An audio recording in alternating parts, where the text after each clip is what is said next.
Ashley Red. All right, guys, this is a really neat story. To know who you are, you have to know where you came from. And this weekend, you can search for your ancestry for absolutely free. Joining me now is Pat Salator, passionate member of the Clark County, Nevada Genealogy Society, to talk about free Ancestor Search Day. We're going to get into that in just a moment. But first, let me preface this conversation by saying thank you so much, Pat. Over the past 72 hours, you have helped me identify with my past family members, my ancestors, and specifically my great-great-abuelita Natalia.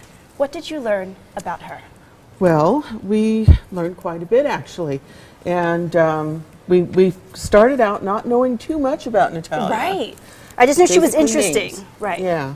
And so I went looking on Ancestry and on finding aids on the internet, and we were able to find her going to America as a teenager with her mother, who wanted her to go to school in America and learn English. Incredible. It is.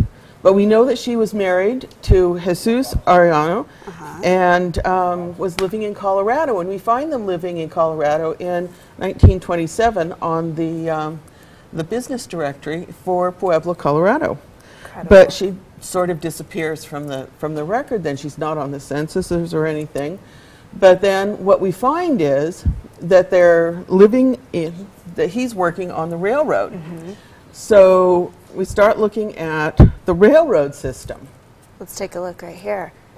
The map here with all the railroads. Yeah. There we go. If you look at the difference between the railroads in 1890 and the railroads in 1950, you see that it's a growth industry. Lots of jobs. And you can see that Pueblo, Colorado is not far from the big hub in Denver, Colorado. And you can see that the trains go all over the country.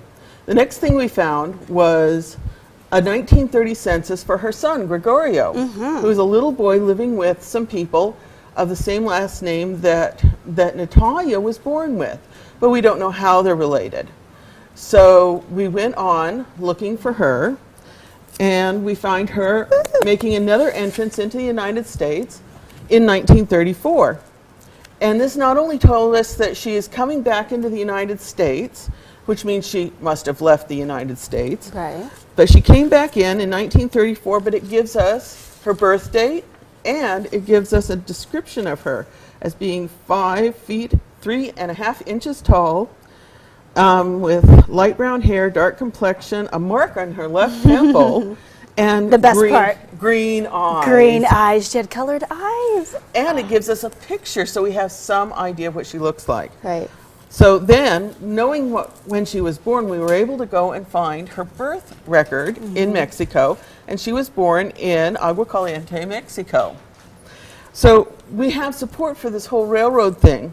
If you go to the next slide, we're back at the same railroad map, and you can see that all of her children who came into the country came through El Paso on the map on the left, and on the map on the right, you see that the city on the other side is Ciudad Juarez, which is where they were in 1930.